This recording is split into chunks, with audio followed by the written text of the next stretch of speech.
All begins one day when Keiichi's party leader, Ku, announces that she has decided to remove him from the party because he can't keep up with the battles anymore. On hearing this, Keiichi's brain goes on a short break, since he and his friends go way back and climb the ranks together. After his nostalgic trip down memory lane, Ku informs him that she's yet to inform the other comrades about his expulsion. So Keiichi apologizes for not deleting himself from the group earlier. After they parted ways, Keiichi figures he had it coming all along, since he showed up in the last few dungeon expeditions with D-tier skills and F-grade decisions. When Keiichi figures he could have died if his comrades hadn't saved his skinny behind, he realizes he was only holding on because he's scared of losing his friends, whose talents made his feel like a disability. Shortly after, Keiichi checks out of a hotel and heads out, berating himself for dragging his genius friends down by being a trap master. Just then, he stares at the holes in the sky and realizes it's been 40 years since the gates first appeared and made some people awakened abilities. Some moments later on a train, Keiichi thinks about his former party, which was the most celebrated in the country, because they were the first party to officially conquer 300 dungeons. Suddenly, he spots a giant arm emerge from the gate with a spear above the city's skies. Curious, Keiichi wonders if anyone else sees what he sees, but the arm suddenly aims the spear at the city. Immediately, Keiichi screams for everyone to run away, but disaster soon strikes as the train explodes and crashes. When he awakens, Keiichi checks the origin gates, but the arm was gone. Just then, a lady with noodles for clothes suddenly shows up on the scene and introduces herself as a demon. She then picks him up and kisses him. After she drops him, she announces that she has given him power and adds that she has no expectations of him. Afterward, Keiichi gains some strength and realizes the lady is gone. So he wonders if it's one of his wet dream teasers, but on checking his body, he realizes his wounds are healed. Just then, he spots a survivor groaning under the rubble, so he rushes over to help. However, he notices a nearby wall about to collapse over them, so Keiichi checks his trapping abilities while trying to figure out a way to save them both. Suddenly, he spots an unfamiliar arrow symbol and is surprised, since he didn't have the skill before. When he wonders if it's a unique skill, he recalls his encounter with the demon lady and quickly sets the trap since he's out of time. Immediately, the crumbling wall comes down over them and gets diverted, making Keiichi realize it must be a trap that manipulates movement. When the first responders arrive, the boss doesn't believe Keiichi's giant arm story since nobody else in the city saw it emerge from the origin gate. Keiichi then tries to prove he didn't hit his head during the crash, but the boss dismisses the topic since he's no longer part of the Holy Sword and suggests he forget about it sometime later, in a forest near the city. Keiichi had changed his mind to leave the city and stood in the way of a beast, wondering if there was something he could do to help his ex-comrades conquer the origin gate. Staring into the eyes of the melon board, Keiichi decides to find out if he has what it takes to get back with his ex-comrades. Suddenly, the beast charges towards him, so he sets a trap, but the beast leaps over it. Keiichi then figures it won't fall for his trap that easily, so he runs after the beast. Since trap masters can't attack beasts on their own and are known to be weak for this, Keiichi gets pissed at himself, thinking he can predict the beast if he stays calm. Just when the beast almost rams him, Keiichi sets a trap using the arrow symbol, and the beast gets ferried into a previously laid trap, which exterminates it. Impressed with himself, Keiichi figures his new skill might make up for his weaknesses as a trap master. Since his new methods require touching the monsters to force them into his traps, Keiichi worries about his weakness and inability to fight at close range. However, he gets excited about finally getting what he has always wanted desperately. Some days later, Riisai fends off some monsters, and since she's outnumbered, her companions suggest she leave them and save herself. However, Riisai shuts them up and stands her ground. While the goblins attack in their numbers, Riisai blocks the attacks with her shield and wonders why there are so many of them. Meanwhile, somewhere nearby, Keiichi wastes more monsters to level up and wonders how long it's been since he leveled up on his own, since he has been relying on others for too long. Just when he thought he shouldn't stray too far away, he hears the sounds of metal clashing and hurries off to check it out. He then spots a cave nearby and realizes someone is fighting in there. Since all he could hear was weapons clashing against shields, he figured whoever it was must be in trouble. So he contacts the association and wonders if he should go to help or stay and wait for reinforcements. However, when the sounds intensify, Keiichi dashes towards the cave while thinking it's the choice that'll reunite him with his ex-comrades. However, on his way, he realizes he has no idea how powerful the monsters are and figures he should wear full armor. Regardless, Keiichi puts his arrow symbol to good use and gets ferried into the cave in seconds. On entering the cave, he spots Riisai shielding herself from a group of goblins attacking her. However, she soon gets overpowered while her companions merely watch and call her name. After this, the goblins prepare to rip off her armor and bring out their small guns, but suddenly they get slashed by Keiichi on his entrance. He then offers to help and guesses Riisai must be an adventurer. So he reveals that he's not a part of any rescue force and adds that he won't be claiming anything except experience points. In response, Riisai says there's no need for that and asks Keiichi if he'll really help her. Hearing this, Keiichi gets relieved they won't fight over loot and marvels at how fast she took his offer for help. Just then, he spots the civilians behind her and figures she'd been protecting them alone. After this, Riisai introduces herself, and when Keiichi reveals his name too, she adds that she's a paladin. Because of this, Riisai says she'll leave the offense to him and asks about his job, and Keiichi reveals that he's a trap master. Suddenly, he charges towards the monsters and tells her to protect the civilians. Without wasting time, Keiichi goes to work and cuts down a few goblins. Just then, he realizes they don't go down as easily when he doesn't catch them off guard. So he decides to lure them into his traps, but figures he'll need some kind of new technique. Feeling motivated, Keiichi sets a trap using the arrow symbol and quickly infuses a slash trap into it. After pulling off his trap fusion, the goblins step on it and get exterminated in their numbers. While she watched in disbelief, Keiichi asked if she was all right, but she ignored his questions and asked if he's a wizard. When Keiichi says that he's only a trap master, Riisai refuses to believe him, since she has never seen a trap master with moves like his.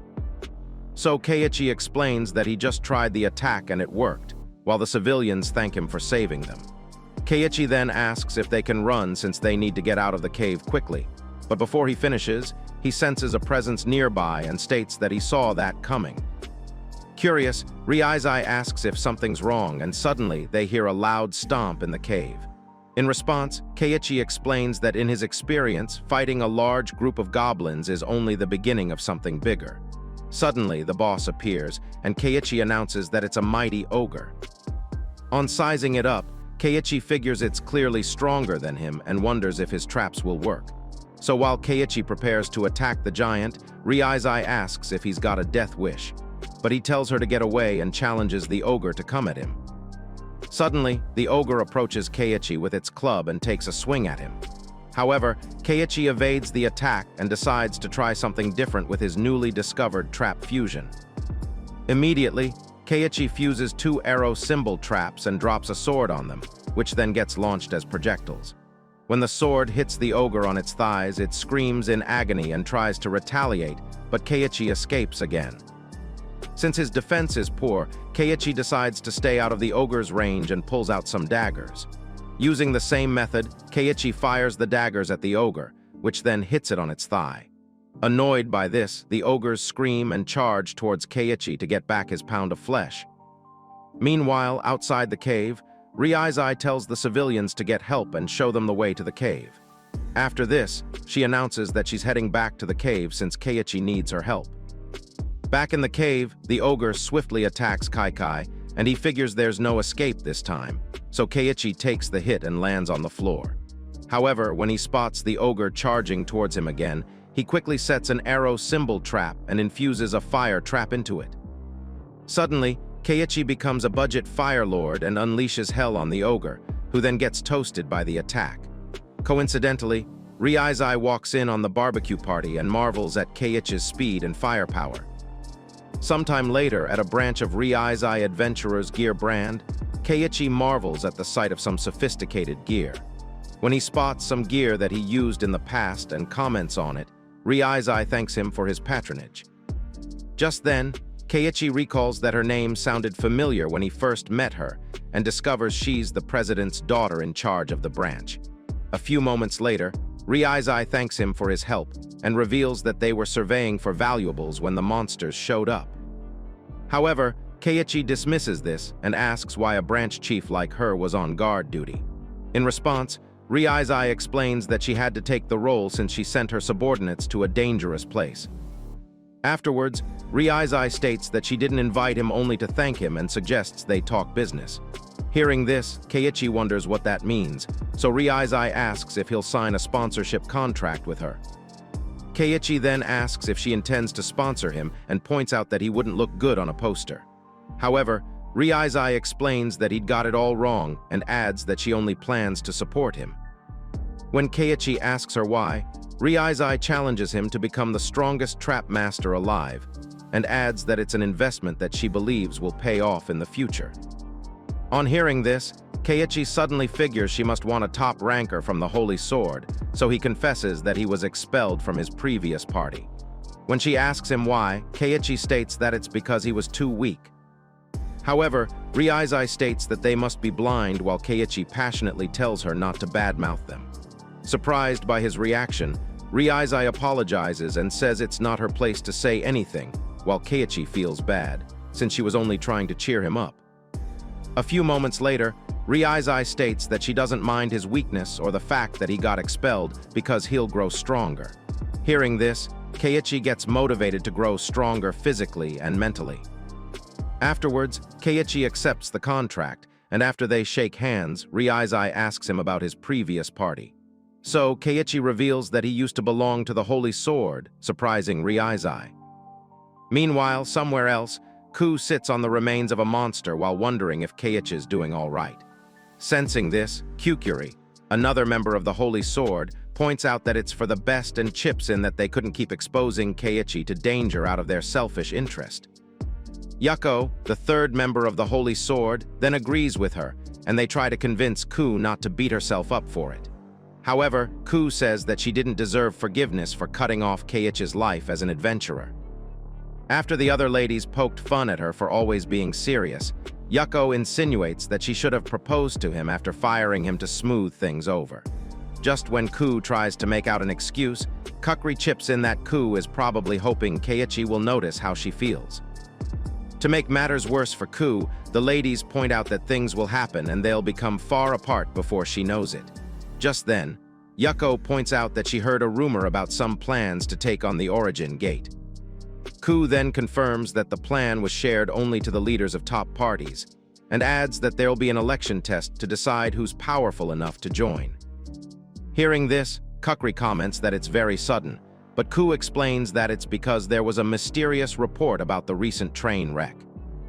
After this, Yuko suggests they quit being adventurers after conquering the Origin Gate and jokingly adds that she'll move to a country that allows polygamy after that, surprising Ku, who then asks what she's talking about. Somewhere else, Keiichi approaches a gate in a restricted area where he meets Toga, the maid in charge of the dungeon, who then informs him that Riisai has transferred the rights to the dungeon to him. While she introduces herself to him, Keiichi remembers when he asked Riisai to prepare a low-ranked dungeon for him and was surprised that it came with an inspector. Just then, Toga says that she won't be able to help Keiichi since she's only there for observations, and Keiichi says that he knows that. He then walks into the gate with his sword stretched out while Toga wishes him luck. Shortly after, Keiichi takes out some goblins and decides to test the range of his attacks while practicing. He then figures he could use the arrow symbol to make himself as strong as someone in a fighter-type job. So he heads to the boss's room, and since he has never entered any alone, he thinks of his friends and decides he must catch up to them. On entering the boss's room, Keiichi spots a goblin general who then breaks a spike and hurls the particles at him. However, Keiichi uses the arrow symbol as a shield, which diverts the incoming particles. As the goblin general breaks more spikes and hurls them at him, Keiichi evades the attacks and realizes he can't get close to the monster since the whole room is a weapon. On the move, Keiichi realizes that he needs to get closer and crush his opponent's armor somehow. So he suddenly activates the arrow symbol and boosts himself to the top of the cave where there are many spikes. Just then, Keiichi sets a fusion of traps that slashes through the spikes and makes it rain on the Goblin General. While the Goblin General takes multiple hits from the dropping spikes, Keiichi boosts himself from the roof of the dungeon and swiftly splits the Goblin General in one slash. Afterward, Keiichi notices its body disintegrating and spots an object glittering. When he picks it up, he realizes it's a ring that he had seen before. Since the ring could enhance fire attribute attacks, Keiichi figures he'd best give it to Riisai. Shortly after this, Keiichi heads out of the dungeon while thinking he's definitely leveling up little by little. As he emerges on the other side, thinking he could have earned a higher ranking area if he had a party, some girl suddenly rushes at him, looking surprised that he made it out in one piece. After she comments on Keiichi's cloak and how it suits him, Tsukasa says it's her first time seeing a gear like that and asks if it's a rare drop gear. Dumbfounded, Keiichi wondered where she had dropped from. Just then, Toga states that she had informed Tsukasa that it's a private dungeon, but she didn't listen. On looking closely, Keiichi figures she must be an adventurer, so Tsukasa introduces herself and reveals more info that no one asked for. Judging from this, Keiichi figures she must be new to the game, while Tsukasa suggests they exchange contact info. However, Keiichi refuses, claiming he has no idea who she is, so Tsukasa explains that she's a B-rank assassin. After cautioning her for being loose-mouthed, Keiichi realizes that she's ranked higher than him. Meanwhile, Tsukasa says she needs a buddy to explore dungeons with and begs Keiichi to consider him, but he asks about his classmates and friends who are adventurers. In response, Tsukasa says that they won't go with her since she's a daredevil who only wants to explore dangerous places. On hearing this, Keiichi realizes she must be too skilled to match his friends, so he suggests that Tsukasa go without a party, but Tsukasa says she gets lonely being alone. After this, Keiichi tells Tsukasa not to call him all the time since he's busy and exchanges contact information with her. When she checks Keiichi's profile, Tsukasa realizes he's a trap master and gets excited about exploring with someone new, while Keiichi wonders if she knows who a trap master is. When she takes her leave and promises to drop a message, Keiichi waves at her, thinking she's like a storm. Some moments later, Keiichi meets up with Riisai, and after she welcomes him, she asks how it went at the dungeon. In response, Keiichi says that he could handle something a little higher in rank, so Riisai says she'll get the next one ready for him. Suddenly, he remembers the ring and calls Riisai back to offer it to her. Shocked, Riisai gives Keiichi a questioning look like she's expecting him to pop the question. However, since Keiichi has no idea what the situation looks like, Riisai asks him what he thinks it means when a man gives a woman a ring. Immediately, the working half of Keiichi's brain comes alive, so he apologizes by saying he didn't mean anything by it. Afterward, he explains that he saw it as equipment, since it's the drop from the dungeon raid. Curious, Riisai asks why he's giving it to her, and Keiichi explains that the dungeon run felt like a special first step for him and states that he wanted her to have it as a memento.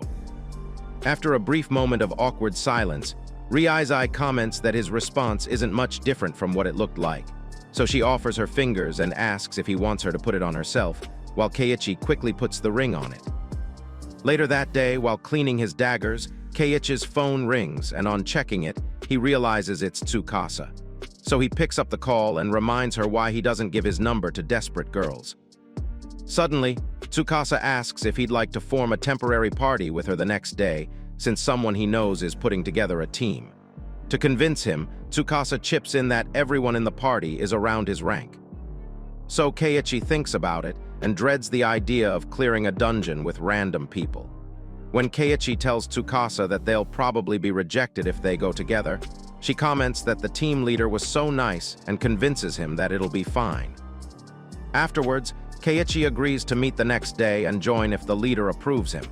The next day, the leader of the party approves Keiichi without any questions, surprising Keiichi, who then insinuates that it went too easily. In response, the team leader says they trust Tsukasa's judgment. When Keiichi points out that he's a trap master, the team leader freaks out and says that at their rank, his job doesn't matter much. After this, when the team leader suggests they head to the dungeon, Keiichi gets a weird feeling and wonders what's up with the team members and their weird vibe. Shortly after, while they fight off some wolves, the team member puts in the work, and Tsukasa shows off his amazing skills. Meanwhile, Keiichi plays it safe and observes he's in the company of heroes. Seeing Tsukasa in action, Keiichi discovers that she moves with precision and has complete control over her body despite being young. Suddenly, Tsukasa attacks a wolf and tells him to set the trap, and Keiichi responds, saying it's done. Immediately, the wolf falls into the trap and gets shredded into pieces. Seeing this, the other team members commend Keiichi's skills while Tsukasa gets excited and asks them to move one. However, the team leader suggests they get some rest. Since everything was going smoothly, Keiichi wondered why he had gotten a strange feeling earlier on. After a while, Tsukasa announces that they've made it pretty far and says that the boss room should be close by. Just then, the team leader grabs Tsukasa and says that even high-ranked assassins are just scrawny pawns once they are caught. Alarmed, Keiichi tries to snatch her back, but the other members of the team stop him. At that moment, he realizes his instincts were right and points out that the other guys have high-rank gear and disguised it to look like low-rank ones. In response, the team leader states that he shouldn't be able to tell just by looking and asks if he has some kind of appraisal skill. Just then, Keiichi figures that they're bandits, surprising Tsukasa to find out that she and Keiichi are the loot.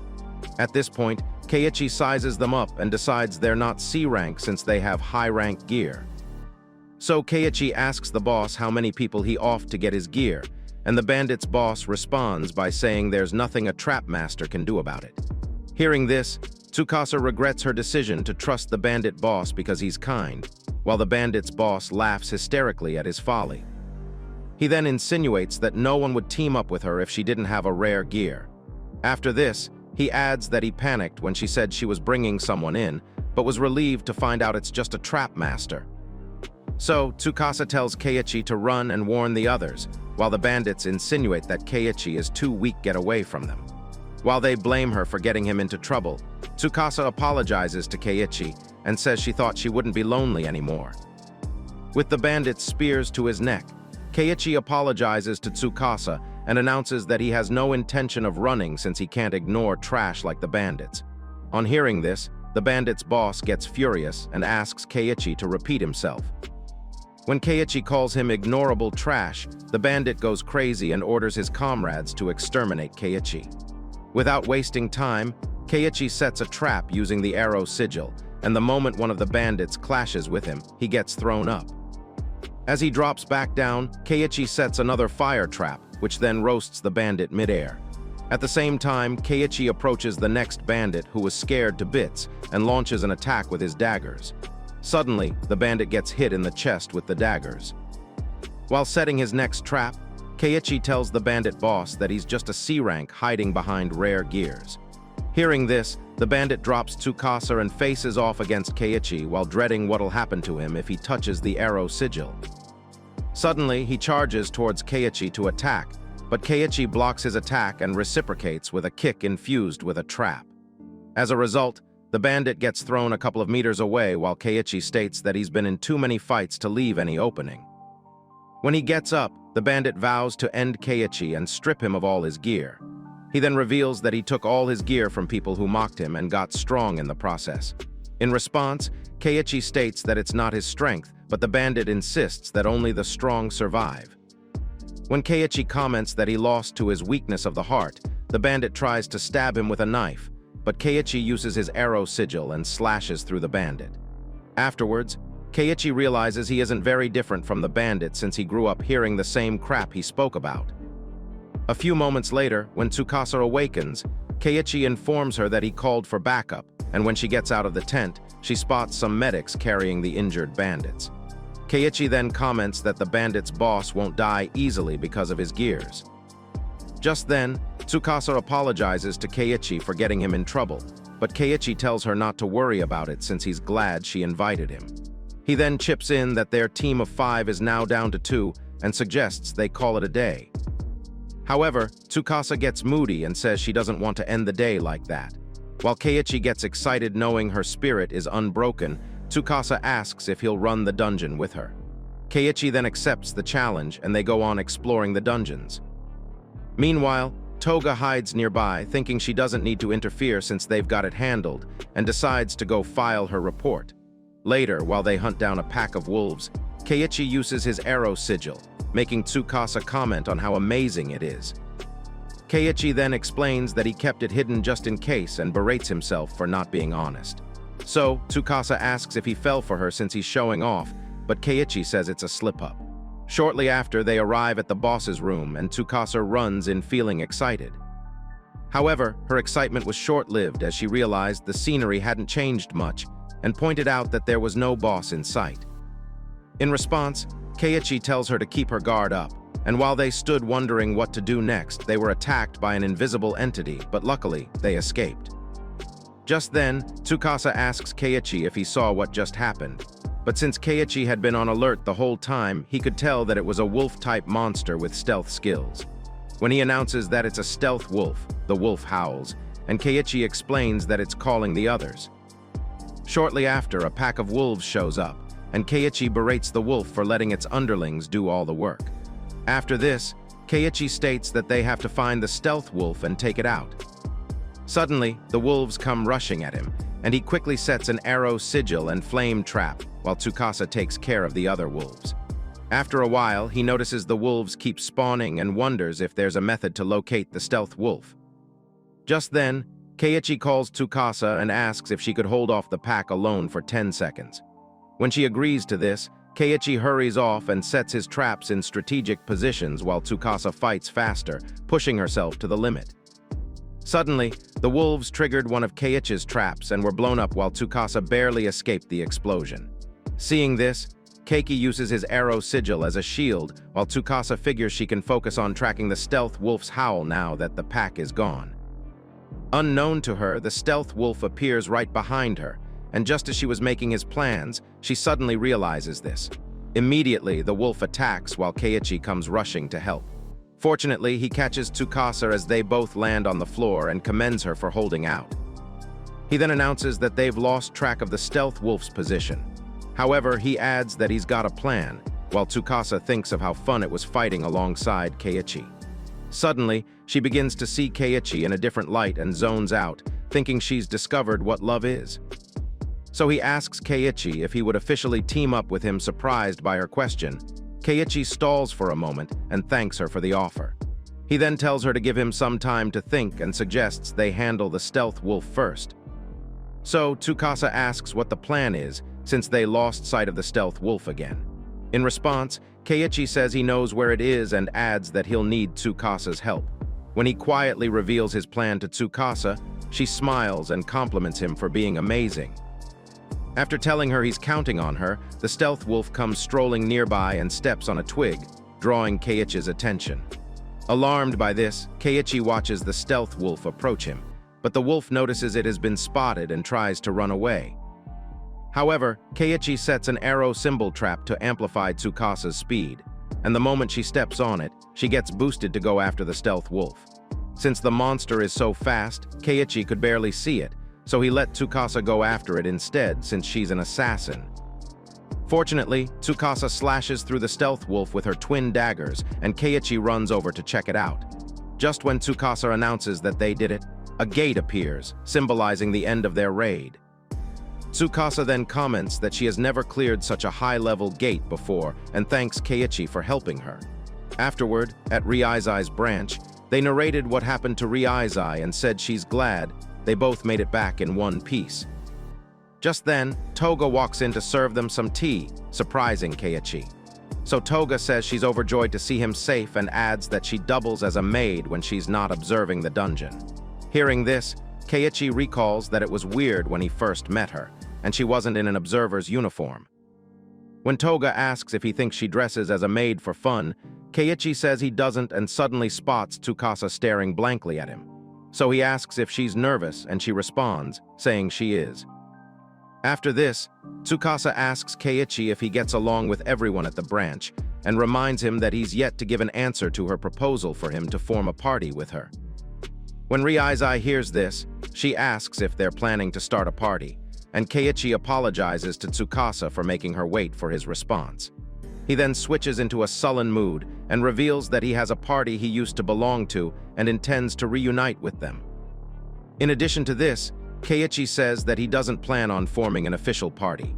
However, Riisai points out that it's fine, since forming a party can help him level up more effectively and make him stronger. In addition to this, Riisai chips in that he can't learn skills designed for team combat if he keeps working solo. After Riisai reveals that Tsukasa's offer is beneficial if his goal is to get back on the Holy Sword, Tsukasa freaks out on hearing the name. Keiichi then asks Riisai if she wants him to take advantage of Tsukasa's kindness, knowing he'll eventually leave her. Just then, Tsukasa says that she doesn't mind and adds that she'll gladly choose that option if it's the only way they can team up. Surprised to hear this, Keiichi comments that if he had to form a party with anyone other than the Holy Sword, he'd like it to be Tsukasa, so he asks if she'll go along with his selfishness, and Tsukasa gladly accepts. Afterwards, Keiichi faces Riisai and asks her to join their party too, surprising Riisai. So Keiichi asks Riisai if she would mind that, but she says the more they are, the better. So Riisai comments that they'll need a tank after all. Suddenly, Riisai gets excited and announces that it's their party, since her dreams are finally coming true. Meanwhile, Riisai offers to take care of the paperwork and asks Keiichi what they should call the party. When he thinks about it and glances at Tsukasa for ideas, she tells him to decide since he'll be the leader. So, Keiichi decides to call the party Vestige, impressing the ladies, who then comment that the name's good. A few moments later, Tsukasa suggests that she exchange contact information with Riisai as friends. Meanwhile, somewhere in the city near a dungeon gate, Yuko gets notified that Keiichi formed a party, and she thanks Toga for the report.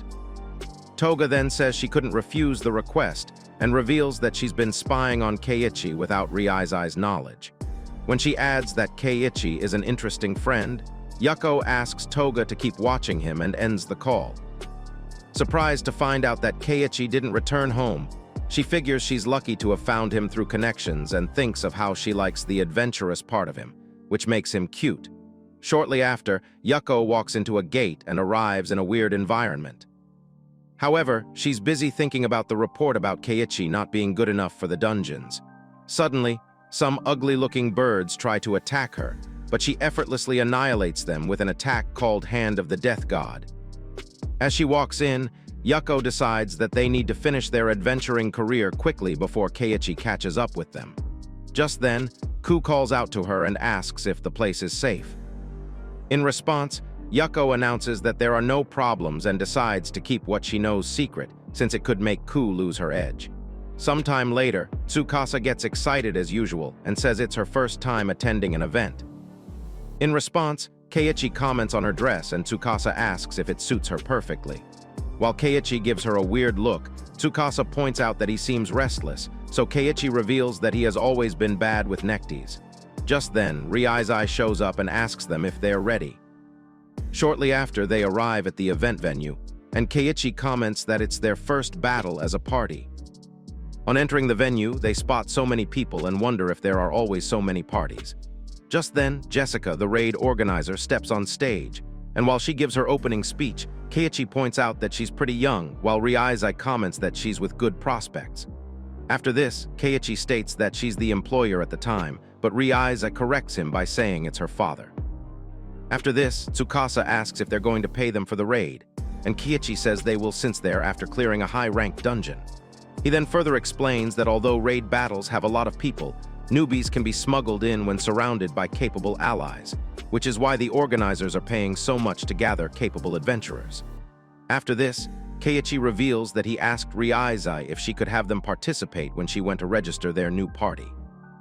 Just then, Jessica announces that she's grateful they ended up recruiting more people than planned and adds that the next day, a selection test will be held for the raid members. In addition to this, she states that the test method will be duels and only 20 members will be selected. On hearing this, Tsukasa freaks out on realizing some people will be sent home, while Keiichi says it's normal. So she hurries off to get some food while she still has the chance. After this, Riisai says she'll go around and do some greetings, leaving Keiichi all by himself. He then suddenly feels nostalgic, since he had always left all the social interaction to Ku. While he hopes no one finds out that he was expelled from the Holy Sword, he spots Yuzui, a girl standing nearby. He then observes her and notices she's still rattled by the realization that she might be unable to join the raid.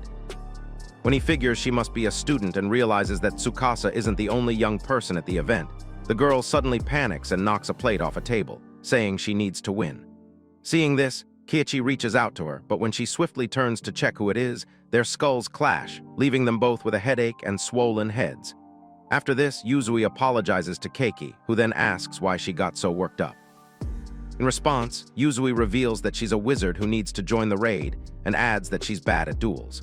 Hearing this, Keiki says many rearguards are bad at duels and adds that he's bad at it too. However, he assures her that it's all right and chips in that they don't send all the losers home. When the girl freaks out on hearing this, Keiichi reveals that the organizers only want those most suitable for the raid, and points out that she stands a better chance if she shows off her abilities. So when he tells her to quit panicking and put on a good show, the girl thanks him for helping her get calm, while Keiichi suggests they put in their best. However, in his mind, Keiichi knows he has to win since he's just a C-rank trap master. Meanwhile, Riisai meets up with Jessica and congratulates her on organizing the raid. In response, Jessica thanks her and adds that she's the only friend she has around. So Riisai asks Jessica if she's scared, but Jessica accuses Riisai of treating her as immature and states that her father will soon hand over the company to her. After she says that they'll soon be equals, Jessica comments that she accepted Keiichi on Riisai's recommendation and asks if she's sure about having a trap master join the raid. In response, Riisai says she is immature for not understanding how much Keiichi is worth. The next day, during the duels, Keiichi gets announced as the winner while he hopes no one notices him using his arrow symbol attack subtly. Impressed by his win, Jessica comments that Keiichi is not as bad as she thought, while Hayato, the raid commander, wonders what his strange attack was. Afterward, Tsukasa shows up to inform Keiichi that she won easily, so she tells him to praise her. Just then, Keiichi points out that Riisai's match is up next, and Tsukasa suggests they go cheer for her. On the way, Tsukasa says she has never seen Riisai fight before and asks if she's a paladin. In response, Keiichi says he hasn't seen her much himself, and they arrive at the arena. Just then, it was announced that it's a wizard fighting against a paladin, and when Keiichi hears this, he suddenly realizes it's the girl from the previous day, while Tsukasa cheers Riisai on. Just then, Yuzui draws an empty bow while Riisai holds her shield, wondering what kind of sorcery her opponent is up to. Immediately, a flash of light appears in the bow, and Yuzui suddenly glows with a weird aura. Seeing this, Tsukasa freaks out, wondering if Riisai could block such an attack, while Keiichi regrets playing the therapist with Yuzui. In the arena, Riisai figures she could dodge the attack, but she decides to show off the dignity of a tank. Suddenly, Yuzui fires off the beam of light from her bow while heading directly for Riisai's shield and causes a massive explosion. However, Riisai emerges from the smoke unscathed, so Tsukasa gets excited and cheers her on. Just then, Yuzui dashed towards Riisai, thinking she needed to get past her shield, while Riisai figures the real match is about to start. Surprisingly, the referee tells them to stop the match, and Hayato announces that they both pass. When Tsukasa complains that the duel was too easy, Keiichi explains that things could have turned nasty quickly and adds that both ladies have shown enough to pass. Afterwards, Keiichi tells Tsukasa that he's leaving and bumps into Yuzui on his way out. Yuzui then tells him that she wasn't nervous thanks to his advice. In response, Keiichi says that he has no idea she was so strong and adds that it's reassuring to have a powerful ally in the dungeon. So Yuzui introduces herself and offers to give Keiichi something as a reward. However, Keiichi refuses it, saying he didn't do it for a reward. He then spots a tag carrying Yuko's picture on her bag, so he breaks out and mentions her name. Hearing this, Yuzui asks if she heard him right and suddenly gets pissed at him for calling her idol by her special nickname. After this, Yuzui pulls out a magazine and shows Keiki that only special friends get to call her that.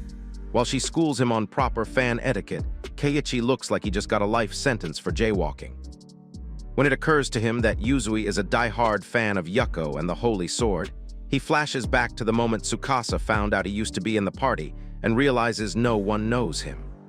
Back then, he had explained that since the leader gets all the media attention, it's only normal for the fans to only know about Yuko and Kyukuri. Back to the present, Keiichi explains to Yuzui that he gave Yuko the nickname, and it became a habit. Surprised, but this, she asks if he really did, and Keiichi realizes he just set himself up for scrutiny. Just then, Tsukasa shows up and apologizes for keeping Keiichi waiting, but finds the duo observing an awkward moment of silence. Just then, Yuzui mutters Keiichi's name and reveals that she heard that Yuko's nickname was given to her by a childhood friend. After this, Yuzui explains that it's a rumor she heard from a fan who once met Yuko in person. When she identifies Keiichi as the Phantom's fourth member of the Holy Sword, Keiichi feels bad for himself and points out that there are some circumstances. After explaining his situation, Yuzui was surprised to find out he was expelled, so she pointed out that it's supposed to be a scandal for the Holy Sword. A few moments later, Riisai joins them and apologizes for keeping them waiting. She then asks Tsukasa if Keiichi is trying to test run his non-existent Riz game, but Tsukasa reveals that he's getting exposed. Meanwhile, Keiichi explains that he can't deny being expelled and adds that he'd like to avoid causing trouble for the Holy Sword. So he begs Yuzui to keep it a secret, and she responds, saying the fans won't leave him alone if they find out he was a former member of the Holy Sword. After this, she promises not to tell anyone and asks if Keiichi has a picture with Yuko. So, Keiichi shows her one on his phone, and Yuzui freaks out. Shortly after, they sit together at a diner in a hotel, while Yuzui marvels at the sight of the rare childhood pictures of Yuko. After this, Tsukasa points out that it's her first time sleeping in a hotel near a dungeon, and Riisai explains that Jessica's family is accommodating. Just then, some other adventurers joined them and were surprised to see pictures of the Holy Sword. After Yuzui and the adventurers geek out on their obsession with the Holy Sword, Yuzui suggests Keiki stop the show to avoid getting exposed again. Keiichi then thanks her for rescuing him with the adventurers, while Tsukasa interrupts them and tells Yuzui to quit talking to Keiichi and talk to them too. After this, Riisai asks Yuzui if she works alone, and she reveals that she lives far away but only joins when there are big raids. Impressed, Tsukasa comments that Yuzui seems so serious with work despite being young like her, and adds that high-ranking areas like the one they're headed to has many dangers. Yuzui then reveals that she has, after a dungeon drop known as the Blue Elixir, which is very rare. Just then, Riisai chips in that it costs $1 billion in the market, while Keiichi wonders what she needs the elixir for. So, Riisai guesses that someone close to her is sick, and Yuzui reveals that her mom can't walk around anymore. In addition to this, she says that there's nothing more that can be done with the world's technology. When Keiichi realizes it's why she was so determined to join the raid, Yuzui thanks him and bids them good night. Afterward, Keiichi flashes back to Yuzui's passion for her fave and realizes Yuko's impact on her fans. Because of this, Keiichi decides never to fall behind, so he encourages his party members to do their best the next day. In the morning, the adventurers gathered, and the beginning of the raid was announced. Shortly after, the adventurers head towards some pyramids and soon encounter some monsters, which the adventurers chewed up in seconds. When they were done, Hayato asked the adventurers to gather, and a priest healed them. While some of the adventurers point out that the raid might be the easiest they've ever seen, Keiichi racks his brain, thinking about the random monsters they've encountered. Just then, Hayato announces that the plan is to have the advance party take care of everything till they reach the boss's room. Hearing this, Riisai suggests they prepare themselves since they'll be in charge of the final battle. Some moments later, Hayato calls Keiichi and tells him to save some strength for the boss.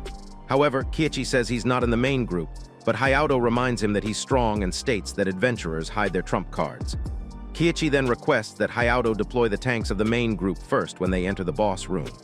In response, Hayato spews some crap about standard procedure and asks Keiichi why he's suggesting that. So Keiichi says he's got a bad feeling since normal dungeons have a theme to some extent. In addition, Keiichi says he can't seem to find any common points between the monsters they've encountered. When he reveals that they can't predict what the boss might be, Hayato says he has a point, but turns down his request.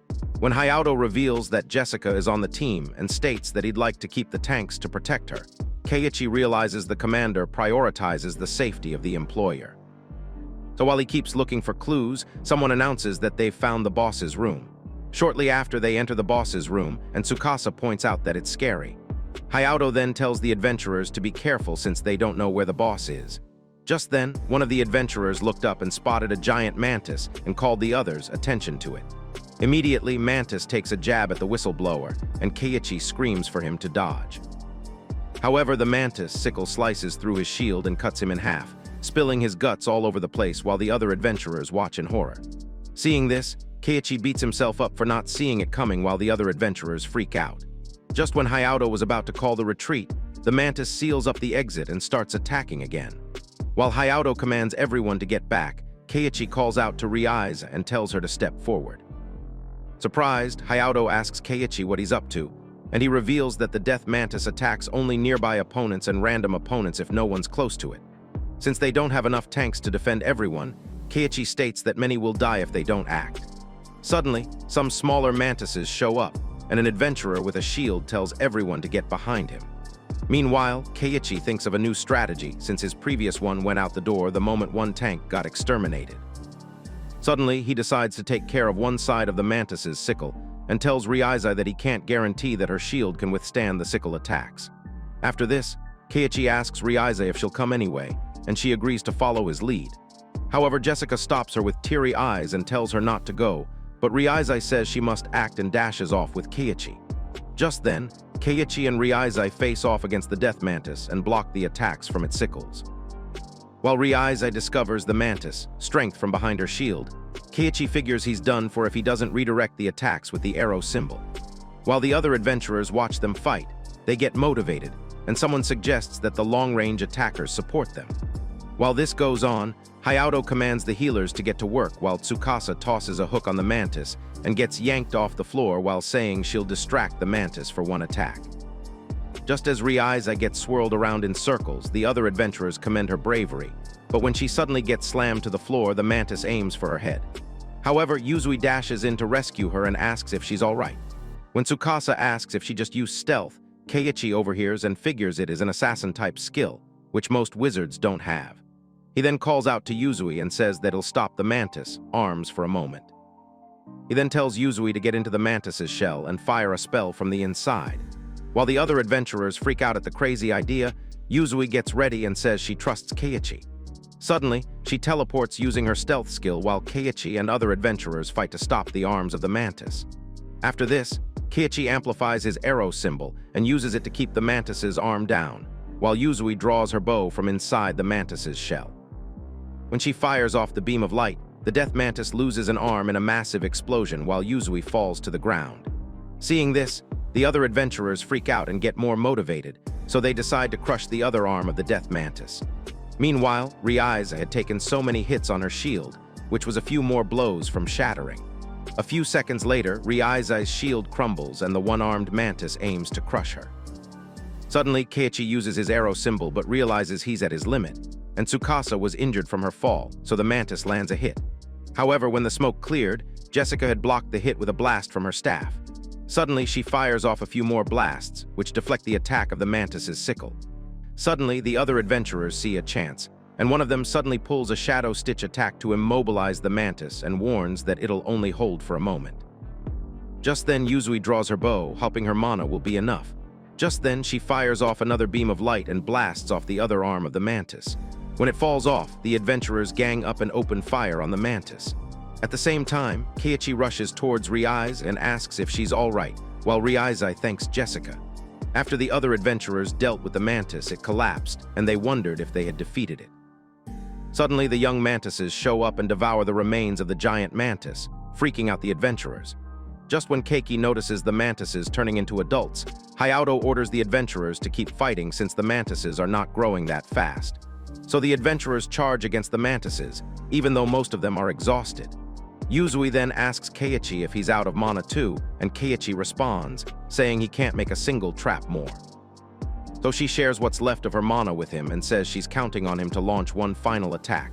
After this, Keiichi approaches one of the mantises and decides not to miss.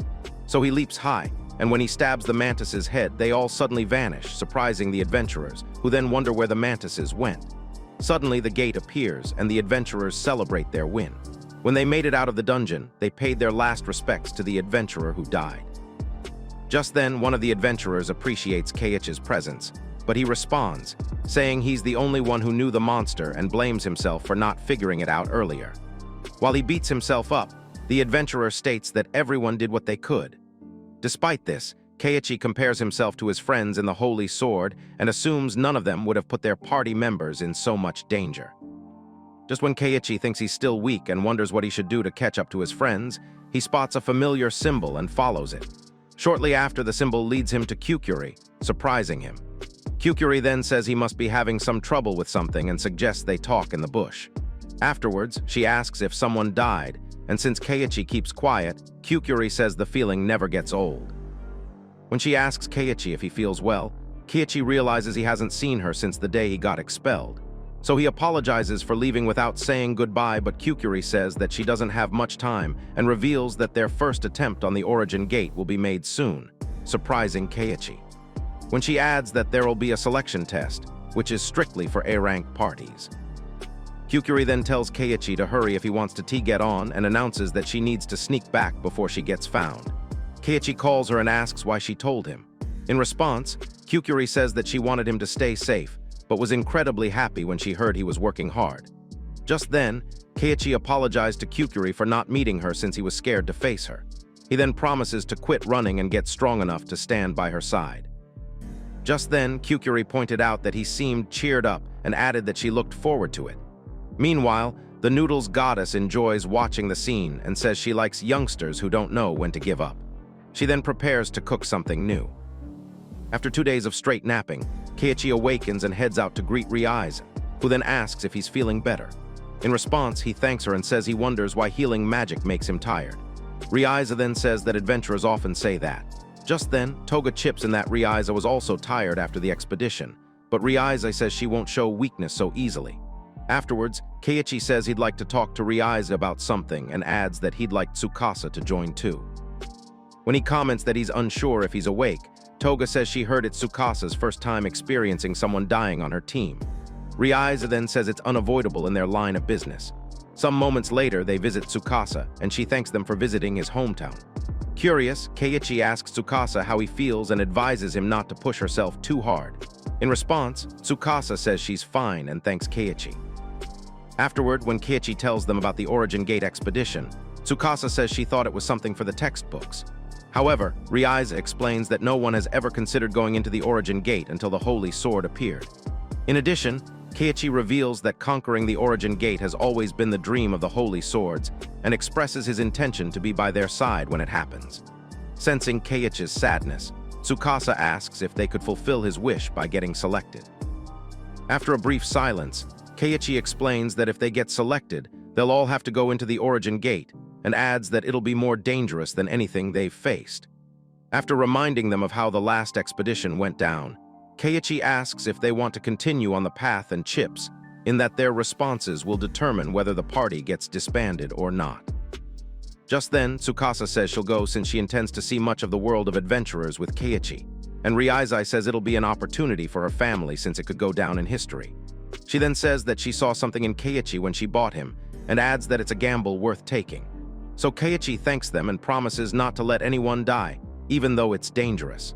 Afterward, Riisai points out that their goal must be to become an A-rank party. Curious, Tsukasa asks how a party becomes A-rank, and Keiichi explains that the leader must be an A-rank, and they'll need a record of clearing a high-rank dungeon. When Tsukasa asks if they could pull that off with just 3 people, Keiichi says it'll be difficult. He then states that they'll need 1 or 2 more numbers, especially a rear guard. So Riisai comments that it can't be just anyone since they're going to the Origin Gates. After this, they reveal that they've all got someone in mind, and coincidentally, they mentioned Yuzui. Meanwhile, somewhere else, Yuzui makes a call to find out if the blue elixir was part of the drops in an expedition. However, when she finds out that it wasn't, she thanks the caller for the invitation and hopes they call her next time. After this, she gets notified that the members of Vestige want to meet with her. So Yuzui tells the caller to give them the hospital address where she stays if it's urgent. While she wonders what they want with her, her uncle walks in and she asks how her mom is faring. In response, her uncle says she just fell asleep, so Yuzui tells him to look after her and reveals that she needs to find another high-ranking dungeon soon. Hearing this, her uncle says it's about time she quit being an adventurer and adds that someone recently died on her last mission. When he suggests that she should be hanging out with friends, Yuzui apologizes to her uncle and suddenly bolts. He then goes after her, telling her to wait, but coincidentally, the members of Vestige arrive in a car. So Yuzui begs them to let her in, and they zoom off. Afterward, she thanks them and explains that her uncle will understand since he's a good person. Some moments later, they sit in a park, and after Keiichi has explained the situation to Yuzui, he tells her to think about it. But Yuzui munches on a snack her dad gave her and speaks of how her dad loves her mom. She then gets up and states that she doesn't think of adventuring as a kind of misfortune. Since the expedition could save her mom, Yuzui accepts the offer and begs to join the party. So Keiichi says they'll go together to find the elixir and promises to get her back to her mom safe and sound. Somewhere else, another adventurer named Kyoyuko fights off some monsters and is disappointed by their speed, when she suddenly gets notified that her license needs renewal. So she complains that it's a pain since the association branch is far away and she has to help her granny around the house. Meanwhile, the Holy Sword returned from cleanup duty and met the president to debrief him about their missions. In response, the president says he'll have more time to spend with his grandson if the monsters behave. Hearing this, Yukiku makes a joke about the president becoming a geezer. Afterwards, the president announces that it's time to strike the core and mentions the expedition to the Origin Gate. He then says he'll never forget the day it appeared over the city. Just then, Ku asks if it's true that the other gates will close if they clear the Origin Gates.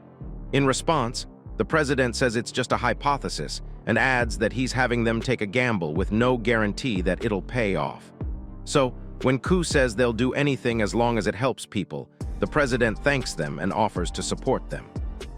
Some moments later, the president reveals that they've publicized that they're recruiting support parties and states that it doesn't go well since everyone is a coward. So, Yukiko assures the president that people will show up by fall. Somewhere else, Keiichi thanks Yuzui for going with him to renew his license, and she says she's also renewing hers. When they arrive at their destination, Keiichi says it's nice to have someone familiar with the area since he has never been to the branch before. When they enter the Adventurers Association, Yuzui gets directed to the gauging room where B ranks are licensed, and when Keiichi steps up, he requests to take the A rank exam.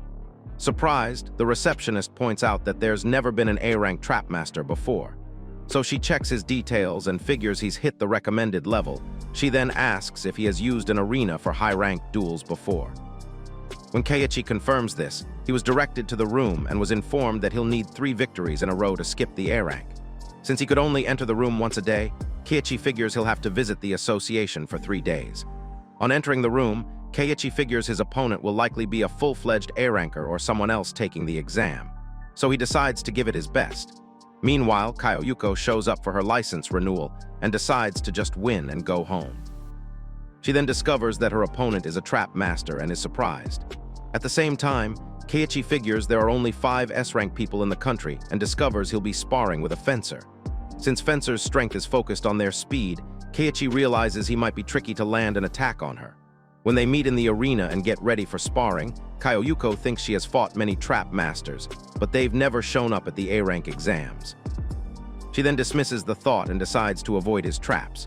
Suddenly, the spar begins, and Kyoyuko charges towards Keiichi with her swords, and he sets some basic traps, which makes Kyoyuko wonder if he takes her for a dumb rabbit, so she tells him to try with his noodle arms. Suddenly, Keiichi realizes he's up against a strong foe, so he sets an arrow symbol trap on his hand, surprising Kyoyuko, who had never seen anything like it. She then attacks him while asking if he won't get caught in the trap too. Hearing this, Keiichi decides to surprise her more, so he gets on his arrow symbol trap and boosts himself as he attacks her. After this, Keiichi shows off, overlapping his traps and annoying Kyoyuko in the process. So she steps on one of his traps but escapes before it takes effect.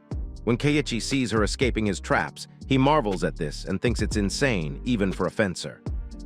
So he decides to stop setting more traps since she keeps evading them, while Kyoyuko decides to attack Keiichi from a position where she won't get caught. Suddenly, she conjures some floating pistols aimed at Keiichi and shoots at him. Keiichi then uses his arrow symbol trap as a shield, which diverts the bullets. Seeing that she's overwhelmed, Keiichi decides to push through, so he combines an arrow symbol trap with a slash symbol. However, Kyoyuko detonates the trap and escapes like before. Shocked, she asks how he's a trap master while Keiichi wonders how fast she really is. He then combines flames with the arrow symbol and tries to roast her, but Kyoyuko evades the flames. At this point, Kyoyuko decides to switch mindsets since he's as good as a wizard. Suddenly, she leaps above Keiichi and makes it rain swords on him. Luckily for Keiichi, his arrow symbol shields him, so he decides to use another arrow, but gets stopped by Kyoyuko, who then intensifies her attacks. Feeling pressured, Keiichi realizes that Kaioyuko's power, speed, and stamina beat his. So Kaioyuko announces that it's the end for him and suggests he give up while she tries to pin him with a sword. However, Keiichi says he needs to make it through to meet his friends again, so he suddenly gets a clue. At that moment, Keiichi realizes he has learned that his opponent is terrifyingly fast, but only relies on her physical prowess. So he sets a trap, hoping Kaioyuko will ignore it. Just when she almost steps on it, Keiichi overlaps the arrow symbol with a flash trap. While Kaioyuko wonders what the symbol means, she falls on the track and suddenly gets hit by beams of light, strong enough to make her shut her eyes. Immediately, Keiichi sets a fire trap, which engulfs Kaioyuko in flames and burns her out of the simulation. After this, Keiichi figures Kaioyuko wasn't familiar with the flash symbol since it's not a fighting ability. So they bow to each other, and after Keiichi thanks her for the fight, Kaioyuko freaks out because she lost. Afterwards, she screams at him for giving her no choice but to return another day. Pissed off, she threatens Keiichi as she leaves, making him wonder if she has some circumstances fueling her menacing attitude. After this, Keiichi realizes he won just by taking her by surprise. Just then it occurs to him that he might not get so lucky in all 3 fights, and he might need some other methods to survive. Later, when he meets Yuzui, she asks him how the test went, and Keiichi reveals that he managed to win. In return, he asks Yuzui how her test went, and she says it went smoothly. Afterward, they realize they still have some time before meeting up with the others. However, Tsukasa shows up with Riisai and Toga. Surprised, Keiichi asks why they're there, and Tsukasa reveals that they finished quickly and had nothing to do. When Keiichi points out that Tsukasa seems to be in high spirits, Tsukasa reveals that he is because they're going to hot springs. Later, at an adventure training hall owned by Riisai's family, Tsukasa and Yuzui spar, while Keiki and Riisai talk. Riisai then explains that the facility is a joint business between Riisai and the Adventurer Association, where they regularly dispatch adventurers as guards.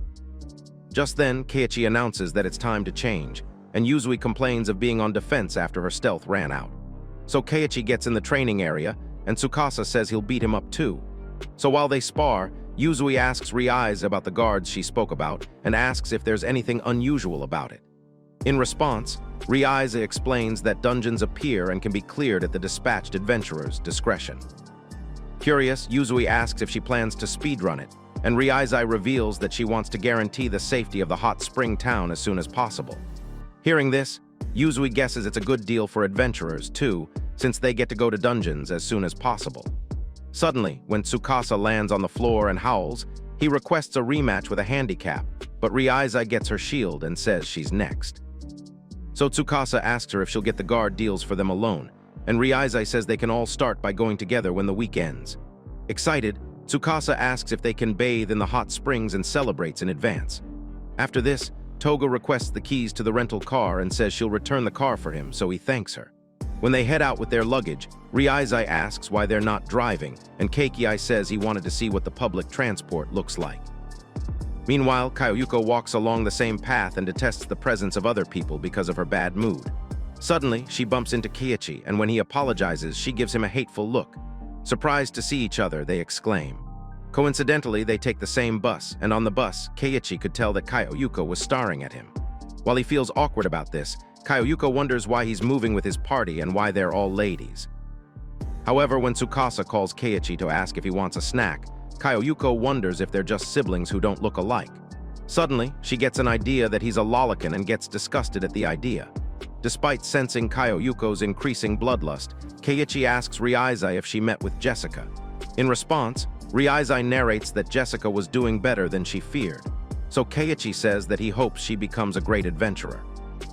After this, Riisai asks Keiichi if he knows Kaioyuko, but he says he doesn't and explains how they met, while Kaioyuko wishes she could make him vanish from the bus. Moments later, they all alighted at the final station, and just when Kaioyuko thinks she's free of the bad air, Tsukasa asks where they're going, and Riisai points in Kaioyuko's direction. As they walk along behind Kaioyuko, Yuzui asks about the inn where they'll stay, and Riisai reveals that it's called Kazari Garden. Just when Keiichi thinks the name sounds familiar, they arrive at the inn, and Kaioyuko walks in before them, announcing that she's home. Suddenly, Kaioyuko's mom asks where she's been, and she says she's been busy. Just then, she spots the customers and quickly welcomes them to the inn.